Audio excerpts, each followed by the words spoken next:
விஜய் அவர்கள் பிரஸ்ஸை சந்திக்கணும். பத்திரிகையாளர்களும் மனிதர்கள் தானே. நம்ம ஏதோ சிங்கமா புலியா கரடியா திடீர்னு கடிச்சிருவாங்க திடீர்னு பராண்டிடுவாங்கன்னு சொல்லிட்டு ஒதுங்கி பிறகு ஒரு இது எதை நினைவுனா, ஒரு முறை நரேந்திர மோடி அவர்கள் பாராளுமன்றத்தில் போகும்போது எதிரில் பத்திரிகையாளர்கள் வந்தாங்க. ஓ மை காட் அப்படின்னு. 714 டாஸ்மாக் கடையை நீங்கள் பூட்டுவேன் என்று அறிவித்த உடனே கூட்டணிக்குள்ள இருக்கக்கூடிய கம்யூனிஸ்ட் கட்சி இன்னும் போஸ்ட் சொல்லியிருக்காங்க. சிங்கப்பெண்கள் பாதுகாப்பு திட்டத்தை உடனே அமல்படுத்த கையெழுத்து போடுறீங்க. இன்னைக்கு வர அந்த திட்டம் ஏன் தொடங்க?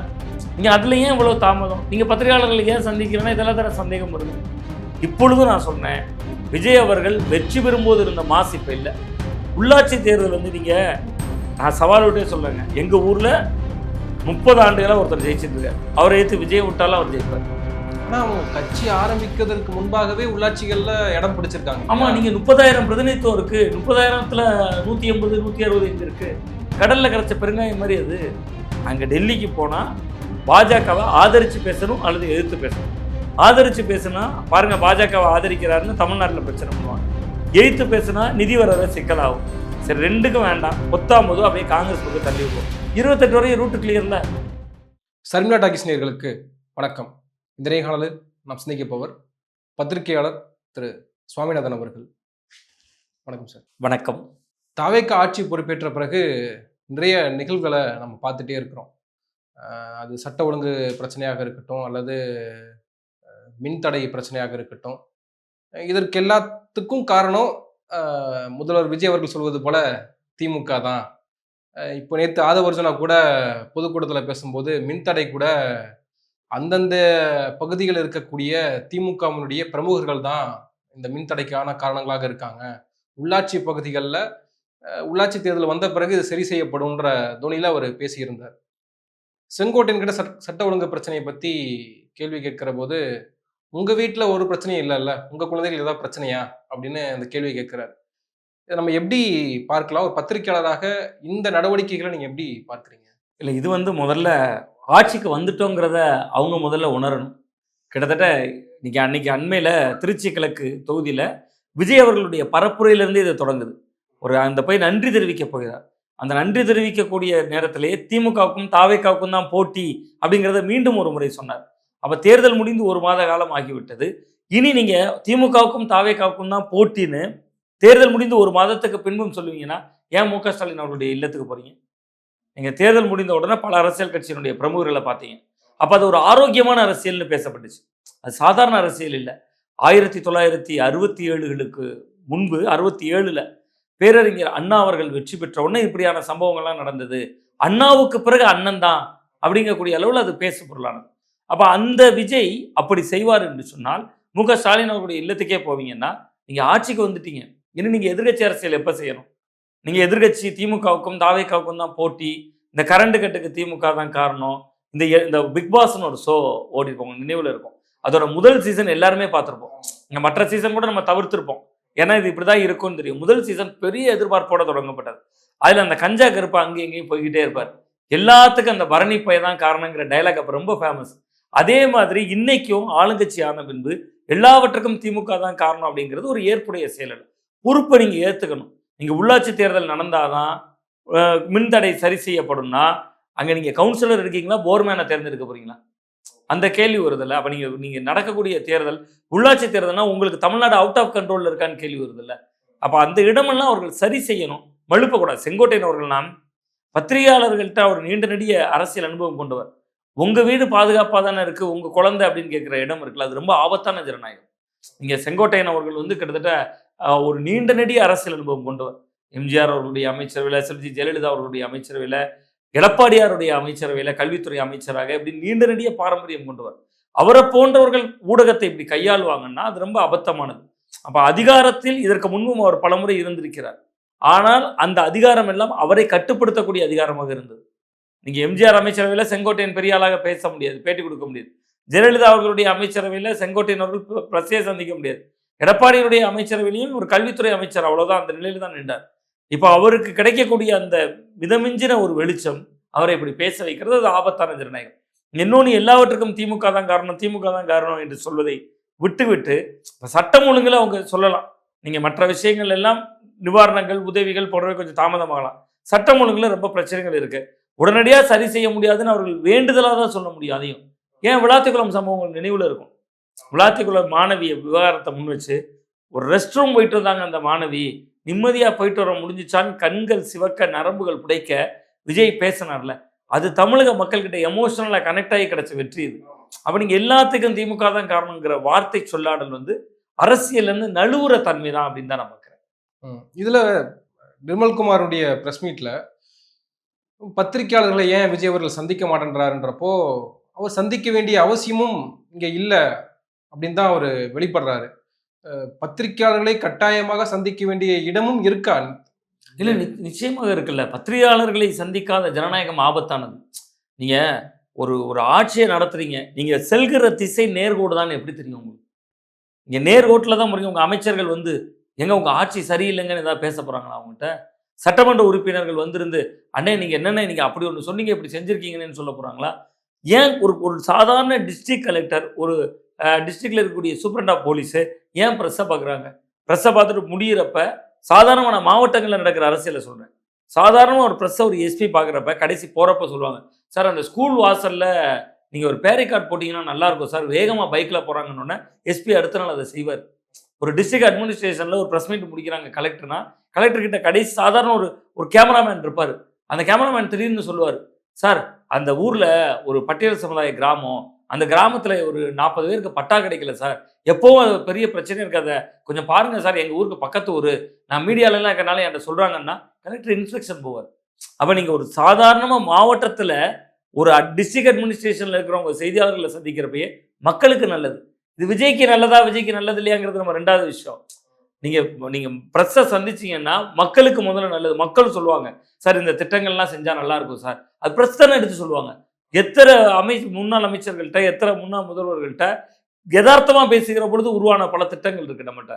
அப்போ விஜய் அவர்கள் ப்ரெஸ்ஸை சந்திக்கணும். பத்திரிகையாளர்களும் மனிதர்கள் தானே. நம்ம ஏதோ சிங்கமா புலியா கரடியா திடீர்னு கடிச்சிருவாங்க, திடீர்னு பராண்டிடுவாங்கன்னு சொல்லிட்டு ஒதுங்கி பிறகு ஒரு இது எதை நினைவுட்டுதுன்னா, ஒரு முறை நரேந்திர மோடி அவர்கள் பாராளுமன்றத்தில் போகும்போது எதிரில் பத்திரிகையாளர்கள் வந்தாங்க, ஓ மை காட் அப்படின்னு. அவரை பெரிய அகண்ட மார்பு, கிட்டத்தட்ட ஒரு உலக நாடுகளெல்லாம் விஸ்வகர்மா குரு, பயாலஜிக்கல் மெத்தடில் பெரிய இதெல்லாம் எழுப்பியவர், அவ்வளோ பெரிய நபர் வந்து பத்திரிகையாளர்களை பார்த்து ஓ மை காடுன்னார். அப்போ அவரும் 13 ஆண்டுகளில் 12 ஆண்டுகள் ஆட்சியை முடித்திருக்கிறார். இதுவரை பத்திரிகையாளர்களை சந்திக்காதவர். அவர்கிட்ட இருக்கிற ஜனநாயகம் கூட தாவேக்கால இல்லைங்கிறேன். அது என்னன்னு நான் சொல்லிடுறேன். அப்படி இருக்கக்கூடிய நரேந்திர மோடி அரசு கூட, நரேந்திர மோடி அவர்கள் கூட மங்கி பாத்துங்கிற பேர்ல தான் மட்டுமாவது பேசுறாருல. நீங்க ஜனநாயகம்னா என்ன? நீங்க ப்ரெஸ்ஸை பார்க்கணும், பார்க்கல சரி, அவங்களுக்காவது ஒரு அதுக்கான ஒரு வெளி இருக்கு. அந்த வெளியினுடைய பேர் ஆகாஷ்வாணி, அகில இந்திய வானொலி நிலையம். எதிரில இருந்து யாரையும் கேள்வி கேட்க மாட்டாங்க. மனசுல பட்ட கருத்தை மக்கள் கிட்ட சுற்றுச்சூழலை பாதுகாருங்க. அங்கேயும் பெரிய கம்பராமாயணம் கம்பசூத்திரம்லாம் இல்லை, சுற்றுச்சூழலை பாதுகாருங்க. இந்த ஊர் நம்ம முன்னாடி வீக்லியில் வேலை செஞ்சுருக்கோம், பருவ இதழ்களில். அந்த இதழ்களில் வேலை செய்யும்போது ஒரு டார்கெட் இருக்கும், இந்த வாரம் யாராவது ஒரு வித்தியாசமான மனிதரை கண்டுபிடிச்சிடணும், அவன் என்ன செய்கிறாங்கிறத அப்படியே நம்ம எழுதிட்டோம்னா 4 பக்கம் எழுதிடுவோம், நமக்கு ஒரு ஆர்டிக்கல் தெரியும். அந்த வேலையை தான் நீங்கள் மோடி பார்த்துட்டு இருக்காரு. ஒவ்வொரு வாரமும் மங்கி பாத்தில் பிளாஸ்டிக்கை சேகரிக்கிற மனிதர் அந்த மாதிரியாவது பேசுகிறார். அந்த ஜனநாயகம் கூட பாதுகாப்பானதுங்கிறேன். அதை விட ஆபத்தான ஜனநாயகம் வந்து பிரச சந்திக்காமல் இருக்கிறது. மோடி அவர்கள் அகில இந்திய அளவில் செய்கிறார், அதை தமிழகத்தில் விஜய் அவர்கள் செய்கிறார் அப்படின்னா இல்லை அது ஒரு ஸ்ட்ராட்டஜியாகவும் பயன்படுத்தப்படுதோ அப்படின்ற ஒரு கேள்வி இருக்கு. ஏன்னா இந்த திருச்சி சந்திப்பு கூட, திருச்சி நன்றி தெரிவிப்பு நிகழ்வு கூட, இந்த ஆட்சிக்கு வந்த பிறகு என்னென்ன நிகழ்வுகள்லாம் நடந்ததோ அதுக்கெல்லாம் பதிலளிக்கக்கூடிய ஒரு செய்தியாளர் சந்திப்புக்கு பதிலாக ஒரு மீட்டிங்கை போட்டு அதனால பதிலெல்லாம் கொடுக்கறது இருக்குல்ல. இப்போ அந்த மாதிரியே ஒரு ஸ்ட்ராட்டஜி அதை பயன்படுத்துறாங்களோன்ற. இல்லை, நீங்க வியூகம் வகுக்கலாம், தப்பே கிடையாது. அந்த வியூகம் உங்கள் வெற்றிக்கான வியூகமா இருக்கணும், ஆட்சிக்கான வியூகம் இல்லைல்ல. நீங்க வெற்றி பெறுகிற வரை செய்தியாளர்களை சந்திக்காம இருந்தீங்க.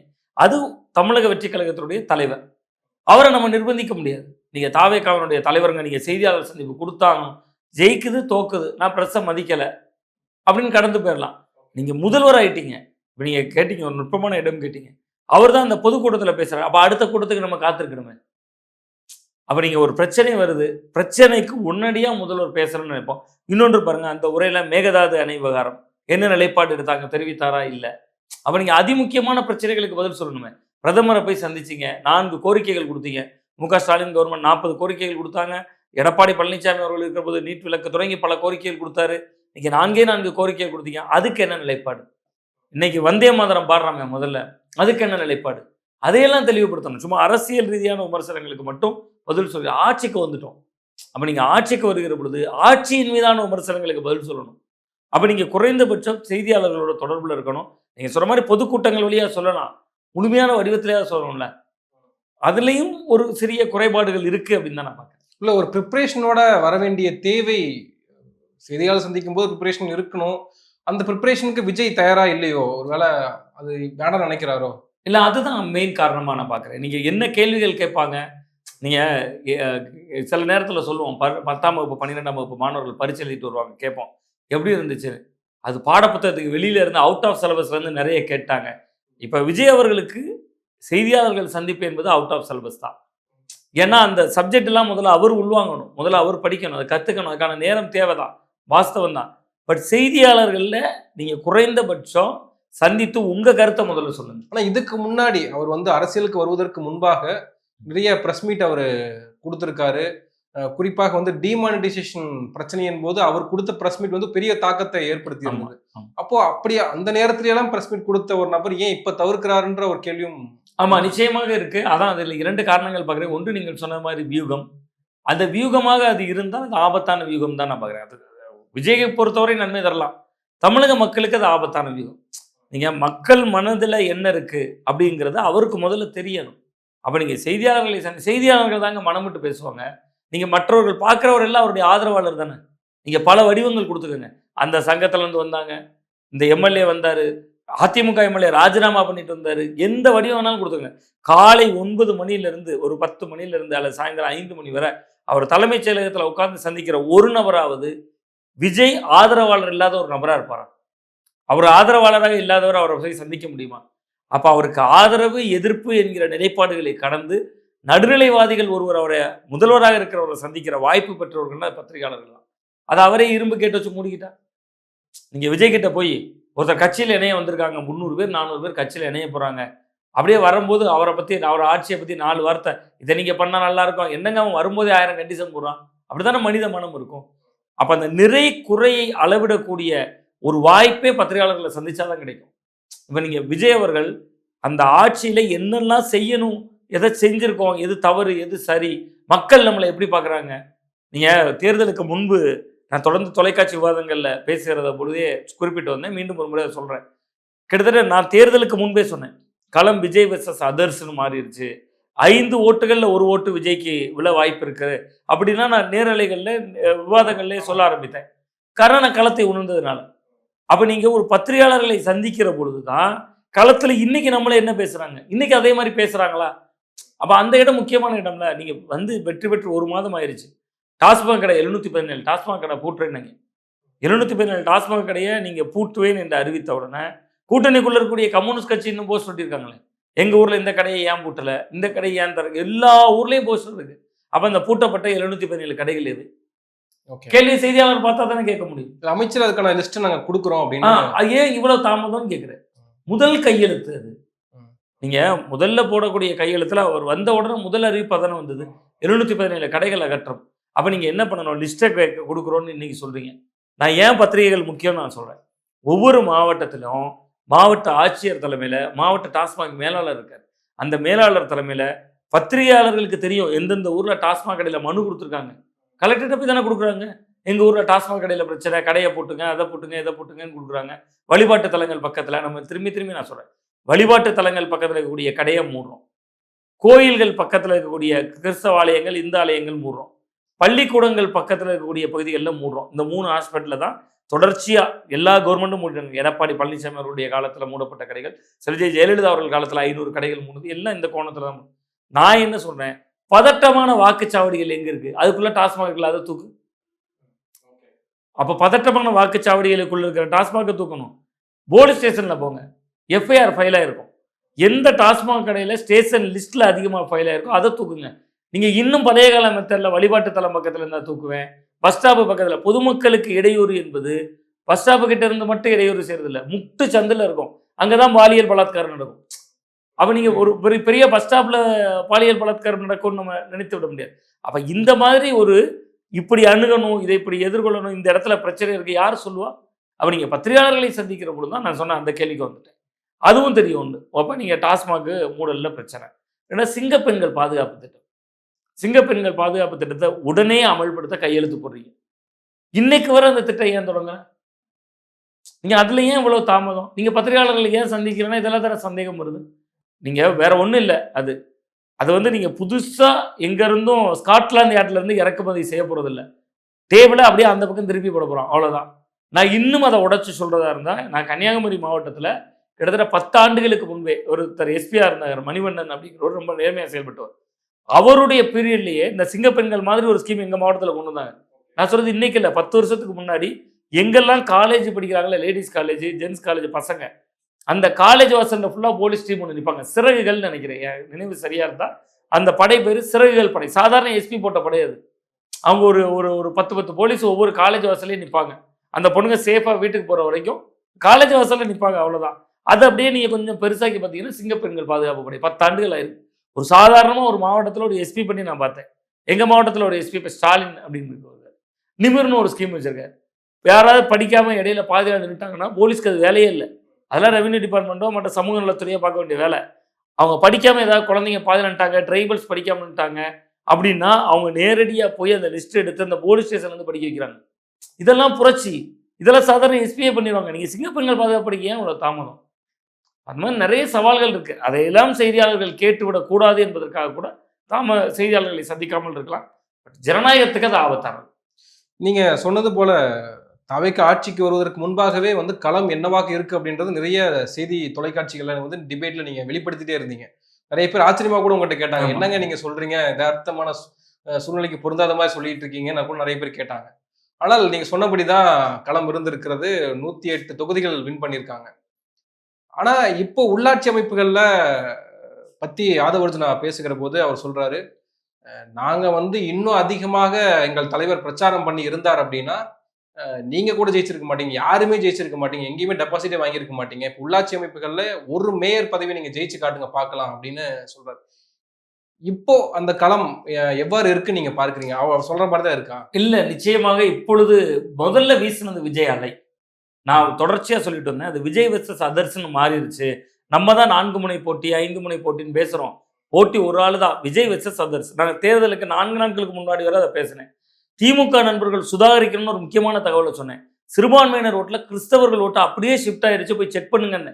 நான் கடைசியாக கன்னியாகுமரியில் தொலைக்காட்சி பேர் கூட சொல்ல, புதிய தலைமுறை நடத்துகிற ஒரு டிஜிட்டல் டீ கோட் நிகழ்ச்சியில் பேசுகிறேன். கூடவே இருக்கக்கூடிய திமுக நண்பர்கள்லாம் இல்லைங்க நீங்கள் கலந்தறியாமல் பேசுகிறீங்கன்னாங்க. சார் போட்டில் ஃபுல்லாக தாவேக்கான்னு எழுதிட்டாங்க. கடற்கரை மீனவர்கள் என்பவர்கள் எங்களுடைய மாவட்டம் திருநெல்வேலி மாவட்டம் கத்தோலிக்க கிறிஸ்தவர்கள். பிஜேபி எதிர்ப்புங்கிற புள்ளியில் மட்டும்தான் அவங்களோட அரசியல். அந்த போட்டில் ஃபுல்லாக அழிச்சிட்டு தாவேக்கா கொடி எழுதிட்டாங்கன்னு. இது புதுசு இல்லைங்கிறாங்க. நீங்கள் சொல்கிறதா எனக்கு புதுசாக இருக்குது. ஏன்னா அதற்கு முன்பு நான் போய் பார்த்ததில்லை, செய்தியாளராக உள்ளே போயிருக்கும்போது.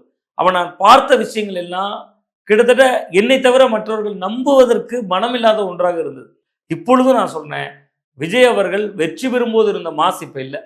நான் இப்போ ஒரு கால் டாக்ஸியில் வந்தேங்க. இதே கால் டாக்ஸிக்காரர் தான், ஒரு சேனலில் உள்ள ஒரு டிரைவர் கூட தான் வரேன். இதே கால் டாக்ஸியில் தான் நான் எலெக்ஷனுக்கு முன்னாடியும் ஒரு நாள் பயணித்தேன். அப்போ அவர்கிட்ட பேசினேன், சொந்த மாவட்டம் எதுன்னு. திருநெல்வேலி மாவட்டம்னாரு. யாருக்கு ஓட்டுன்னு கேட்டேன். நீங்கள் திருநெல்வேலி மாதிரியான ஊரில் ஒரு விசில்னு ஒரு வார்த்தை சொன்னார்.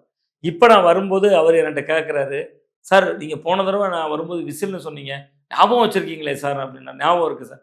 இப்போ எப்படி சார் இந்த ஆட்சியை பார்க்குறீங்க அப்படின்னு கேட்டேன். அடுத்த வார்த்தை அவர் சொன்னார், 1 வருஷம் டைம் கொடுப்பேன். அவர் சொன்ன வார்த்தையே நான் அப்படியே சொல்கிறேன். எனக்கு எந்த கட்சியின் மீதும் வெறுப்போ தயவு தாட்சியமோ ஒன்றுமே கிடையாது. எல்லாரையும் சமதூரத்தில் வச்சு தான் பார்க்குறேன். அந்த சாதாரண நான் கால் டாக்ஸி டிரைவர் அவர் என்கிட்ட அடுத்த வார்த்தை சொல்கிறாரு, ஓராண்டு காலம் டைம் கொடுப்பேன், இல்லைன்னா சூரியனுக்கு திரும்பி போயிடுவேன் அப்படின்னாரு. நீங்கள் எங்கேருந்து வந்தீங்க? சூரியன்லேருந்து தான் விசிலுக்கு வந்தேன் அப்படின்னாரு. திரும்பியும் சூரியனுக்கு போயிடுவேன் அப்படிங்கிற வார்த்தையை சொன்னார். இதே மாதிரி தான் கிரவுண்டில் விஜய் பெரிய மாற்றத்தை செய்வாருங்கிற எதிர்பார்ப்பில் தான் மக்கள் வாக்களித்திருக்காங்க. இங்கே விளாத்திக்குளம் சம்பவம் நினைவு இவங்க போதும் ஒருத்தர் வரட்டும் அப்படின்ற ஒரு எண்ணமும் அந்த இடம். அது போக என்னன்னா, நான் ரொம்ப முக்கியமான ஒரு இடம் சொல்றேன். கோயம்புத்தூர் மாப்பிள்ளைன்னு ஒரு படம், அது விஜய் அவர்களுடைய படம். அந்த படம் உங்களுக்கு நினைவில் இருக்கும். அதில் தொட்டப்பெட்ட ரோட்டு மேலே முட்டை புரோட்டா பாடல் வரும்.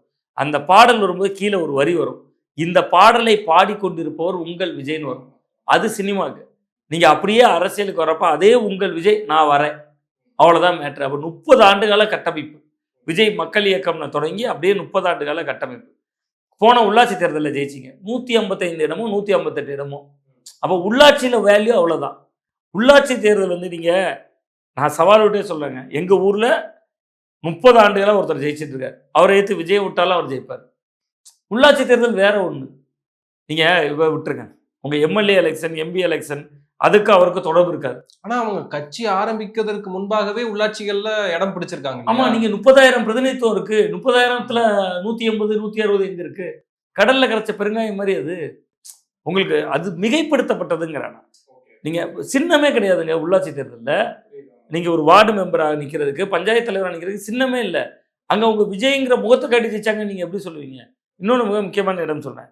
இன்னைக்கு ஓட்டு போட்டிருக்காங்கல்ல தாவேகா இளைஞர்கள் கூட்டம், இந்த கூட்டத்துக்கு பிறப்பு சான்றிதழ், இந்த கூட்டத்துக்கான சாதாரணமாக தேவையான ஆதாரில் பேரை சேர்த்தது, இந்த குடும்பத்தில் ஒருத்தருக்கு திருமண உதவித்தொகை தேவைப்பட்டிருக்கும். முந்தைய அதிமுக ஆட்சியர் தான் 50,000 ரூபா தாலிக்கு தங்கத்துக்கு ஃபார்ம் எழுதி கொடுத்து அதெல்லாம் வாங்கி ஃபாலோ பண்ணி ஃபில்அப் பண்ணி கொடுத்தது. திமுக ஆட்சியில் மகளிர் உரிமைத்துறைக்கு படிவம் கொடுத்தது. இதெல்லாம் செஞ்சவன் நேரடியாக தொடர்புடையவர் மு.க. ஸ்டாலினோ எடப்பாடி பழனிசாமியும் இல்லை. இந்த முறை இவர்கள் மோதப்போவது நேரடியாக இந்த பணபலன்கள்லாம் கிடைக்க காரணமாக இருந்தாங்கல்ல, அவன் திமுக அதிமுக தானே கவுன்சிலராக இருக்கான். நீங்க ஏன் இன்னைக்கு வந்து அண்ணாமலை சொல்றாரு உள்ளாட்சி தேர்தலை நம்ம ஃபோக்கஸ் பண்ணுவோம், எல்லாரும் நம்ம அதை நோக்கி ஓடுவோம், அப்துல் கலாம் பேர்ல உள்ளாட்சி தேர்தல் பயிற்சி பற்றி ஆரம்பிப்பேன், ஏன் அந்த சொல்ல வேண்டிய தேவை வருது? திமுகவும் அதிமுகவும் உள்ளாட்சி தேர்தலை அவ்வளோ பெரிய விதை வச்சிருக்காங்க. நீங்க சின்னத்துக்கு ஓட்டு கட்சிக்கு ஓட்டு என்பதெல்லாம் கடந்த ஒரு தேர்தலுக்கு உள்ளாட்சி தேர்தல். அங்க வந்து அவ்வளவு எளிதில் வந்து தாவேக்கா கோலோச்ச முடியாதுன்னு தான் நான் பார்க்குறேன். இப்போ மேயருக்கு அவர் சவால் விடுறது, ஒருவேளை நேரடி தேர்தல் கொண்டு வர வாய்ப்பு இருக்கிறது. இவர்கள் நீங்க கடந்த காலங்களில் கவுன்சிலர்கள் சேர்ந்து மேயரை தேர்ந்தெடுக்கிறது, அப்படி தேர்ந்தெடுத்தா திமுக அதிமுக கோல வச்சிருவாங்க. இப்போ நீங்க நேரடியா மேயருக்காக நேரடி தேர்தல் புதிய சட்ட திருத்தம்லாம் கொண்டு வந்து அதே ஸ்டைலு அதே பாலிசி கிட்டத்தட்ட ஒரு 15-16 மாநகராட்சிகளில் விஜய் மீண்டும் வந்து அங்கே 234 தொகுதிகளுக்கு மாவட்டத்துக்கு ஒரு நாள் வந்த மாதிரி இந்த மாநகராட்சி பகுதிகளுக்கு மட்டும் வந்து அந்த வார்டை சுற்றி ஒரு ரோடு ஷோட்டிங் அவர்கள்ட்ட தான் ஆட்சி இருக்கு. யாரும் எஸ்ஓபி சிறப்பு வழிகாட்டல் கேட்க போறதில்லை. அப்படி வந்துட்டாருன்னா அவர்கள் சொல்வது நடந்து விடலாம். பட் களத்தில் போய் நீங்கள் ஒரு கவுன்சிலர் எலெக்ஷன் அவர்கள் தேர்ந்தெடுக்கக்கூடியவர்கள் அல்லது உள்ளாட்சி மன்ற பிரதிநிதிகள் அப்படின்னு வந்தால் திமுக அதிமுக தாங்க அதில் கோல வச்சுவாங்க. எனக்கு சந்தேகமே இல்லை. ஒன்றே ஒரு புள்ளிவரம் சொல்ல ஆசைப்படுறேன். அதிமுகவை களத்திலே இல்லாதவர்கள், களத்தில் இல்லை, கிரவுண்ட்லேயே அவங்க இல்லை, அவங்க ஒன்றுமே இல்லை மற்றும் பலர் அப்படிலாம் சொன்னார். 1.25 கோடி பேர் ஓட்டு போட்டிருக்காங்கல்ல ரெட்டை இலைக்கு நேரடியாக. அப்போ விஜய் பேச்சை கேட்காத புறந்தள்ளிய 1.25 கோடி பேர் அதிமுக போட்டிருக்காங்க. திமுகவுக்கும் தாவேக்காக்கும் தான் போட்டிங்கிறார். திமுகவை ஒரு எதிரியாக மதிப்பீடு செய்கிறார். அதிமுகவை எதிரியாக கூட பார்க்கல. 234 தொகுதியில் 5ல் ஒரு பங்கு தொகுதி ஜெயிச்சிருக்காங்க. இல்ல அந்த 1,72,00,000 வாக்காளர்கள் வந்து விசிலுக்கு போட்டவங்க அது இருப்பாங்க தானே? எது 1,72,00,000 வாக்காளர்கள் உள்ளாட்சி அமைப்புகள்ல இருப்பாங்க தானே? அவங்க அவங்க அந்த அதே விசிலுக்கு போடுறதுக்கும் வாய்ப்புகள் இருக்குல்ல? இல்ல அதுதான் நான் சொல்றேன்ல, அந்த விசிலுக்கு போடுவதற்கான வாய்ப்பு என்பது சட்டமன்ற தேர்தலில் வாக்களித்தாங்க. உள்ளாட்சி தேர்தல் என்று வருகிற பொழுது நேரடியாக அவர்கள் குடும்பம் அந்த ஒரு கவுன்சிலரால் பலனடைந்திருக்கும். நேரடியாக அவர்களுடைய வீடுகளில் ஏதோ ஒரு தேவையை, நீங்கள் ஒன்றுமே இல்லை, ஒரு பஞ்சாயத்து தலைவராக இருந்திருப்பார், பேரூராட்சி தலைவராக இருந்திருப்பார், அந்த வீட்டுக்கான அப்ரூவல் கொடுத்ததுலேருந்து ஆரம்பித்து ஏதோ ஒரு வகையில் தொடர்பில் இருப்பாங்க. கிராம ஊராட்சிகளில், பேரூராட்சிகளில், நீங்கள் அதான் சொல்கிறேன், மாநகராட்சியில் நீங்கள் மொத்த வார்டையும் சேர்த்துட்டு ஒரு முகமாக மேயரை நேரடியாக நிறுத்துனீங்கன்னா விஜய் ஜெயிச்சிருவார், விஜய் கட்சி ஜெயிச்சிரும். இல்லை நீங்கள் வார்டு வைஸாக தான் எலெக்ஷனு பழைய மெத்தடு தான் அப்படின்னா திமுக அதிமுக இணையாக வரும். அதில் திமுகவோ அதிமுகவோ அப்பர் ஹேண்ட் கூட இருப்பாங்க விஜய் அவர்களை விட. ஆனால் நேரடி தேர்தல்னா விஜய் தான். அதை தான் சொல்கிறேன், மாநகராட்சியில் நேரடி தேர்தல்னா அவர்களுடைய எண்ணம் நிறைவேறலாம். ஓகே, இதில் கூட்டணி கட்சிகளுடைய செயல்பாடுகள் குறிப்பாக வந்து இடதுசாரிகள் ஒரு விதமாக பேசுறதை பார்க்குறோம். ராஜ்யசபா சீட் வந்து பிரவீன் சக்கரவர்த்திக்கு கொடுத்து அவர் ஒரு ட்வீட் போடுறாரு, சமூக நீதி முற்போக்கு கூட்டணி அப்படின்னு போட்டால் அது அதிக பிரசங்கித்தனம், நாங்கள் அப்படி சொல்லவே கிடையாது, எங்களுடைய ஆதரவு அப்படின்றது இந்த ஆட்சி வர வேண்டும், குடியரசுத் தலைவர் ஆட்சி வந்துவிடக்கூடாது என்பதற்காகத்தான் இந்த ஆதரவு கொடுக்குறோம் அப்படின்னு இடதுசாரிகள் ஒரு பக்கம் சொல்றாங்க. இன்னைக்கு வீரபாண்டியன் வந்து சிபிஐனுடைய வீரபாண்டியன் அவர் சொல்றாரு, இல்லை நாங்கள் வந்து மதசார்பற்ற முற்போக்கு கூட்டணியில் தான் இருக்கிறோம், ஆனால் அரசுக்கு இந்த ஆதரவை நாங்கள் கொடுத்துருக்கோம் அப்படின்னு அவங்க வெளிப்படுத்துறாங்க. ஆச்சதுக்கப்புறம் அதுக்கு ஒருபடி மேலே போயிட்டு இன்னொரு சொல்றாரு, இல்லை நீங்கள் வந்து திமுக காங்கிரஸ் கூட்டணி உடைந்ததுனால நீங்கள் பேச வேண்டிய அவசியம் இல்லை, ஏன்னா இந்திய அளவுல, தேசிய அளவுல வந்து திமுக எங்களோட தான் இருக்க வேண்டும் அப்படின்னு அவர் விரும்புறதாக அவர் சொல்றாரு. ஏன் இது சலசலப்பு இருக்குன்னு நினைக்கிறீங்க? இல்லை, இடதுசாரிகள் அதிருப்தியில் தான் இருக்கிறார்கள். அதுதான் எனக்கு கிடைத்த தகவலாக இருக்கு. இடதுசாரிகளை பொறுத்தவரை உங்களுக்கு தெரியும், கொள்கை ரீதியாக சமரசம் செய்து கொள்ளாதவர்கள். அதனால தான் அவர்கள் அமைச்சரவை பிரதிநிதித்துவத்துக்குள்ளேயே போகல. அவங்க இன்னைக்கு நேத்து இல்ல. மன்மோகன் சிங் அரசு மைனாரிட்டி அரசாக இருக்கும்போது அவங்களோட பலம் நமக்கு தெரியும். அவ்வளோ பெரிய பலத்தில் இருந்தபோது கூட அவர்கள் மத்திய அரசுக்கு எதிராக போராட்டம் பண்ணிட்டு இருப்பாங்க. சாலையில நின்று கொண்டு 100 நாள் வேலை திட்டம் வேணும்னு போராட்டம் பண்ணதுலேருந்து தொடங்கி பல திட்டங்களுக்காக அவர்கள் போராட்டம் தான் பண்ணுவாங்க. அப்படியான கட்சிக்கு இவர்களுடைய நடவடிக்கைகள் ஒரு மாதிரியா எரிச்சல் விட்டுது. முதல்ல நீங்க காங்கிரஸ் தாவேகா உறவு என்பது உறுதி செய்யப்பட்ட ஒன்று தாங்க. அது சிதம்பரம் அவர்களுடைய கருத்து என்பது அவருக்கு திமுக மீதான ஒரு பாசம் இருக்கு. அவரை எம்பி ஆக்குனது யாரு? நீங்க பிரவீன் சக்கரவர்த்தி எம்பி ஆக்குனது தாவேகா. நீங்க அவர் எம்பி ஆவதற்கு பெரும்பான்மையான சட்டமன்ற உறுப்பினர்களை எல்லாம் கொடுத்ததுல திமுகவோட பங்களிப்பு இருக்குல்ல, காங்கிரசினுடைய நீண்டகால உறவுல இருக்கு. இந்த முறை கூட்டணியில சிக்கல் வந்தபோது சிதம்பரம் அவர்கள் தானே போய் மு.க. ஸ்டாலின் அவர்கள்ட்ட பேசுறேன். விரல்ல வச்ச மையே காயலையே. நான் எனக்குமே இன்னும் போகல. ஒண்ணுல நாங்க வேகமா வளரணும், ஒன்றில் வேகமாக வளர்ந்தா போயிடும். அந்த அளவுக்கு இன்னும் யாருக்கும் இன்னொன்னு மை நல்ல தரமாக வச்சிருக்காங்க, அழியவும் இல்லை. அதுல எந்த முறை ஊழல் நடக்கலைங்கிறதும் தெரியுது. அதற்கிடையில இங்க டபுள் லாபம் பார்த்துட்டாங்கல்ல. தேர்தலுக்கு முன்பு ஒரு ராஜ்யசபா எம்பி, தேர்தலுக்கு பின்பு ஒரு ராஜ்யசபா எம்பி. திமுக தெளிவாக அறிவிச்சிருச்சாங்க, இந்தியா கூட்டணி நடத்தக்கூடிய கூட்டத்துக்கு 8ஆம் தேதி போக மாட்டோம்ட்டாங்க. எப்போது அப்படி அறிவித்து விட்டார்களோ அப்பொழுதே அது பிரேக்கப் ஆயிருச்சு. பட் இடதுசாரிகளை பொறுத்தவரை திமுகவோடு தான் இருக்கிறாங்க. அவர்கள் உள்ளாட்சி தேர்தலையும் திமுகவோடு தான் தொடருவாங்கன்னு நான் பார்க்குறேன். ஏன்னா அவர்களுக்கு நம்பகத்தன்மை இல்லை யாரு மேலன்னா தாவேகா மேல. அதுக்கு ஒரு உதாரணம் சொல்லிடுறேன். ஒரே ஒரு ராஜ்யசபா எம்பி கிடைக்குது, வாய்ப்பு கிடைக்குது. அந்த ராஜ்யசபா எம்பியை ஒரு பலனை அனுபவிக்கிறோம்னு நினைப்பாங்க. 107 பேர் ஜெயிச்சவங்களை நமக்கு தெரியும். அந்த கட்சியிலே 100 பேருக்கு மேலே தோத்துருக்காங்கண்ணே. அதில் ஒரு தகுதியான அவர் ராஜ்யசபாக்கு அனுப்பலாமே. ஆனால் அவங்க ஏன் அந்த காங்கிரஸ் கொடுக்குறாங்க? அங்கே டெல்லிக்கு போனால் பாஜகவை ஆதரித்து பேசணும் அல்லது எதிர்த்து பேசணும். ஆதரித்து பேசுனா பாருங்க, பாஜகவை ஆதரிக்கிறாருன்னு தமிழ்நாட்டில் பிரச்சனை பண்ணுவாங்க. எதிர்த்து பேசுனா நிதி வரல சிக்கலாகும். சரி, ரெண்டுக்கும் வேண்டாம், பொத்தாம்போதும் அப்படியே காங்கிரஸ் பக்கம் தள்ளி விடுவோம். 28 வரையும் ரூட்டு கிளியர்ல. பாஜக எதிர்ப்பு என்னாச்சுன்னே தெரியாது, அது ஒரு நிலை. ரெண்டாவது, அந்த ஒரு ராஜ்யசபா சீட் வந்தது சி.வி. சண்முகத்தால். சி.வி. சண்முகம் சட்டமன்றத்தில் இவர்களை ஆதரித்து வாக்களித்திருக்கிறார். அவர் மட்டும் இல்லை, 25 பேர் சேர்ந்து ஆதரிச்சிருக்காங்க. அந்த சி.வி. சண்முகம் ஏற்கனவே எம்பிஏ இழந்து எம்எல்ஏவாக இருக்கிறார். இப்போ அவரோட காலி இடத்தினால வந்த ரெப்ரசன்டேஷனை தாவேகா எடுத்துக்கிச்சுன்னா அதிமுக எப்படி ஆட்களை கூட்டு வருவீங்க? அவ எல்லாமே வியூகமாகத்தான் இருக்கிறது. அதில் இடதுசாரிகள் மன வருத்தத்தில் இருக்காங்க அப்படின்னு தான் நான் நினைக்கிறேன். அவர்கள் திமுகவோடு தான் தொடர்றாங்க. இப்போ இந்த 4 என்கிற எண்ணிக்கை ராஜினாமா செய்தவர்கள், இவர்கள் தேர்தல் நடத்தி இவர்கள் வெற்றி பெற்று விட்டால் தாவேகாவுக்கும் இடதுசாரிகள் தேவைப்பட மாட்டார். இந்தியா கூட்டணி என்னவாக போகுது அப்படின்ற ஒரு பெரிய கேள்வி இருக்கு. ஏன்னா சிதம்பரம் நுட்பமா ஒன்று சொல்றாரு, இந்தியா கூட்டணியில காங்கிரஸ் மட்டும்தான் ஒரு தேசிய கட்சி, மற்றவை எல்லாமே மாநில கட்சிகளாக தான் இருக்கு. அப்படி இருக்கும்போது இந்தியா கூட்டணி உருவானதுல ஒரு மகத்தான பங்காற்றியது திமுக தான் அப்படின்னு அவர் சொல்றாரு. அப்படி இருக்கும்போது திமுகவை விட்டு விட்டு தாவேகாவை எடுத்துட்டு அந்த இடத்துக்கு போனா சமாஜ்வாடியோ இல்ல அங்க பீகார்ல தேஜஸ்வி யாதவோ, அரவிந்த் கெஜ்ரிவாலோ, மம்தாவோ இப்படியான நபர்கள்லாம் எப்படி இந்தியா கூட்டணியில சர்வைவ் ஆவாங்கன்ற ஒரு பெரிய கேள்வி இருக்குல்ல. இல்ல, நிச்சயமாக இருக்கத்தான் செய்கிறது. அது காங்கிரஸ் சமாளித்து விடுவார்கள் தான் நான் பார்க்குறேன். ஏன்னா தாவேகா வெற்றி தந்திருக்குல்ல. நீங்க ஒரு தோல்வியடைந்த ஒரு இயக்கத்தை, காங்கிரஸை சொல்றேன், தோல்வியடைந்த ஒரு இயக்கத்தை திராவிட முன்னேற்ற கழகம் தூக்கி சுமந்தது. 2019 பாராளுமன்ற தேர்தல் உங்களுக்கு நினைவுல இருக்கலாம். முதல் முறையாக பிரதமர் வேட்பாளராக ராகுல் காந்தியை சொன்னது திமுக தான் சொன்னாங்க, மு.க. ஸ்டாலின் தான் சொன்னார்.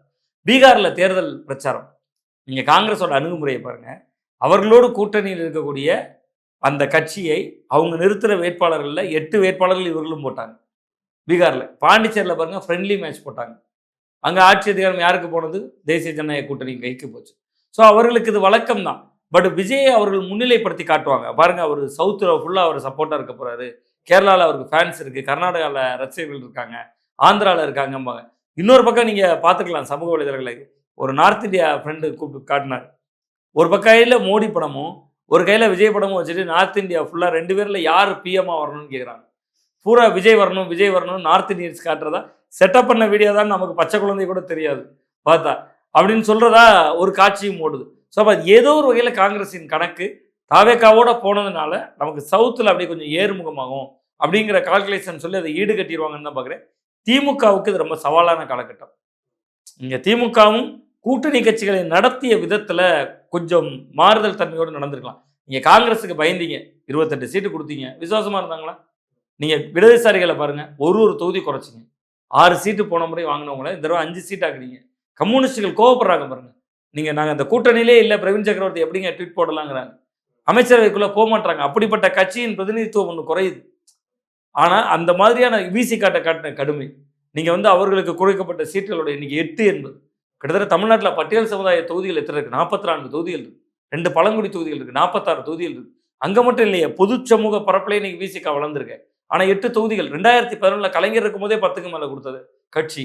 அப்ப நீங்க அவர்களுக்கு கொடுத்த அந்த மதிப்பீடு, இது எல்லாம் சேர்ந்துதான் அந்த சரிவினுடைய காரணம். அப்ப கூட்டணி கட்சிகளை இன்னும் கொஞ்சம் மரியாதையாக ஒரு போதுமான அளவிற்கு நடத்தி இருக்கலாம் என்பது என்னுடைய பார்வை. அப்ப அந்த இடத்துல திமுக சில தொய்வாக இருந்தது. ஸோ அப்போ அதையெல்லாம் தாவேக்கா பயன்படுத்தி கொண்டது. ஆனா விக்ரமாதித்யன் தன்னோட முதுகில் வேதாளத்தை சுமந்தார்ல, அது மாதிரி தான் காங்கிரஸை சுமக்கிறது. நீங்க திமுக என்ன கேட்டே இருப்பாங்க, எங்களுக்கு உள்ளாட்சியில் நிறைய தாங்க, அதுல நிறைய தாங்க. அப்படி கேட்டு வலியுறுத்தியார்களா இவர்களா கொடுத்தாங்களா என்பதை தாண்டி ஒரே ஒரு ராஜ்யசபா எம்பி கிடைக்கும் போதே காங்கிரஸ் தானே போகுது. அப்ப நாளைக்கு உள்ளாட்சி தேர்தலில் அவர் கேட்கிறாரு, ஒரு தொகுதியிலேயாவது ஜெயிக்க முடியுமா? போன தடவை ஒரு மாநகராட்சியோடு நிறுத்திட்டாரு ஸ்டாலின். ஒரே ஒரு மாநகராட்சி, ஒரு ஆட்டோ டிரைவரை மேயராக்குனாங்க காங்கிரஸ் கட்சி. இந்த முறை நீங்க காங்கிரஸ் கட்சிக்கு தாவேக்காவால ஒரே ஒரு தொகுதியோடு ஒரே ஒரு மாநகராட்சி மேயரோடு நிறுத்த முடியுமா? 2 மந்திரியை கொடுத்துருக்கீங்க, 5க்கு 2. அப்ப அந்த கணக்குக்கு வருவாங்க அவங்க கால்குலேஷன் வேற ஒன்றா இருக்கும். கிரீஷ் சோடங்கர் வருவார், ராகுல் காந்தி வருவார். உள்ளாட்சி தேர்தலில் அவங்களுக்கு திமுகவோ அதிமுகவோ சவால் இல்லை. விக்ரமாதித்யன் தூக்கிய வேதாள மாதிரி காங்கிரஸை சுமந்திருக்கிறது எவ்வளவு பெரிய சவால் அப்படிங்கிறத இந்த தேர்தலில் உணர்த்தும். நீங்க சொன்னீங்க, அதாவது சவாலான காலகட்டமாக திமுகவுக்கு இருக்கும் அப்படின்னு. அந்த சவால் எத்தகைய சவாலாக இருக்கும்னு நினைக்கிறீங்க? இல்லை, ரொம்ப பெரிய சவாலாக இருக்கும். ஏன்னா அண்ணாமலையினுடைய புதிய வரவு நமக்கு தெரியும். 2024 நாடாளுமன்ற தேர்தலில் அதிமுகவினுடைய எதிர்கட்சி இருக்கையே அதிமுகவிடம் தான் இருக்கிறதா அப்படின்னு கேள்வி எழுப்பக்கூடிய அளவுக்கு சட்டமன்றத்தில் 66 எம்எல்ஏக்கள் இருந்தாங்க அதிமுகவுக்கு. மக்கள் மன்றத்தில் அதிமுகவுக்கு பெருவாரியான ஓட்டு இருக்கு. ஆனால் டெய்லி செய்தியாளர்கள் சந்திப்பு, பிரஸ் மீட், ஏதோ ஒரு வகையில் டெய்லி திமுகவுக்கு சவாலை விடுத்தவர். திமுக ஃபைல்ஸ் ரிலீஸ் பண்ணார். ஸோ அப்போ அந்த இடமெல்லாம் யாரை கேள்விக்குறியாக்குச்சு? அதிமுக எதிர்கட்சி தலைவர் இருக்கைய தொடர்ந்து கேள்விக்குறியாக்கே இருந்துச்சு. ரிசல்ட் என்னவா இருந்துச்சு? பார்லிமெண்ட் எலெக்ஷனில் 11% பிஜேபி எடுத்துருச்சு. ஆனால் இந்த முறை உதயநிதி ஸ்டாலின் எதிர்கட்சி தலைவராக இருக்கிறார். அப்போ அண்ணாமலை கிரவுண்டுக்கு வருவார். உதயநிதி ஸ்டாலின் அவர்கள் சட்டமன்றத்தில் பேசுவார், கட்சியினுடைய நிகழ்ச்சிகளில் பேசுவார், ஆண்டுக்கு ஒரு முறை நடக்கக்கூடிய மே தின கூட்டத்தில் பேசுவார், திமுக தொடக்க நாளில் பேசுவார், கலைஞர் நாளில் பேசுவார், திராவிட உடன்பிறப்புகளுடைய திருமண விழாவில் பேசுவார். அண்ணாமலை அப்படி இல்லையே, மைக்க நீட்டடெல்லாம் பேசுவார். அப்போ அந்த சவால் பெரும் சவாலாக இருக்கும். 1. 2வது, இளைஞர்களை தக்க வைப்பது. இளைஞர் அணியினுடைய மாநில செயலாளர் உதயநிதி ஸ்டாலின். நீங்கள் கட்சியினுடைய சவாலான காலகட்டம் நான் சொன்னது எதை அடிப்படையில்னா, கொளத்தூரில் அந்த கட்சியினுடைய தலைவர் தோல்வி அடைகிறார். அதுவே பெரிய சவால் உங்களுக்கு. மு.க. ஸ்டாலின் தொகுதியில் செய்யாத விஷயங்கள் இல்லை. அப்போ அவர் தோல்வி அடைகிறார்னா ஒரு திரைக்கவர்ச்சி என்பதை தாண்டி, நான் திரைக்கவர்ச்சிங்கிற எண்ணத்துக்குள்ளே அதை முதலேருந்தே சுருக்கலை. நான் சொன்னதுதான், ஒவ்வொரு வீட்டிலும் விஜய் ரசிகர்கள் இருக்காங்க. அந்த ரசிகர்கள் மையத்தை ஓட்டாக்கிட்டாங்க. ஸோ அப்போ அதையும் எதிர்கொள்ளணும், இளைஞர்களையும் தக்க வைக்கணும்.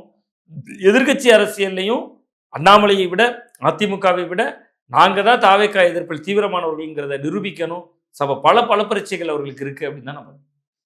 நன்றி, நிறைய விஷயங்களை பகிர்ந்துருக்கீங்க. ரொம்ப நன்றி.